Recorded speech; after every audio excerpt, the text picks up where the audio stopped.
హిందూగా జీవించాలంటే పన్ను కట్టాల్సిన సమయం. ఈ దేశ శ్రమ బాద్షా పాదాల కింద నలిగిపోతున్న సమయం. ఒక వీరుడు కోసం ప్రకృతి పురుడు పోసుకుంటున్న సమయం. గోల్కొండ నుండి 8వ వాడు బయలుదేరాడు. వాడు ప్రాణాలతో ఢిల్లీ చేరుకోకూడదు.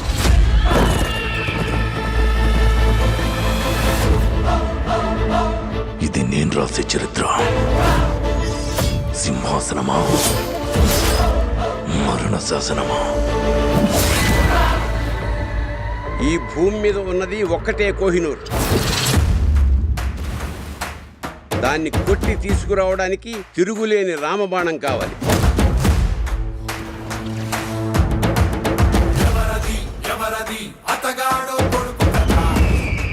ఇప్పటిదాకా మేకల్ని తినే పులిని చూస్తుంటారు.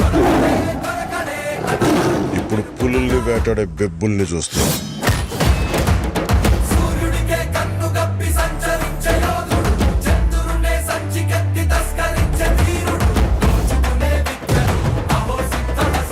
సర్దుకోలేకపోతున్నాను, సాయం చేస్తావా? దశమి రోజు పంచమని విడిపించాలన్నమాట. నేను రావాలని చాలా మంది ఆ దేవుడికి దండం పెట్టుకుంటా ఉంటారు, కానీ నేను రాకూడదని మీరు చూస్తున్నారు. వినాలి, వీరములు చెప్పింది వినాలి.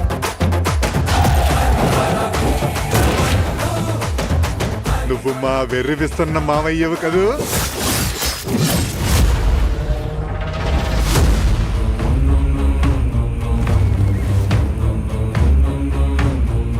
హిందూ దేశం మీద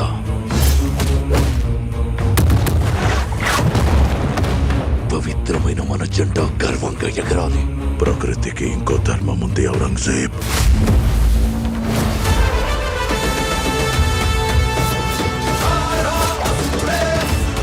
ఇది క్రూర మృగాలు తిరిగే చోటు.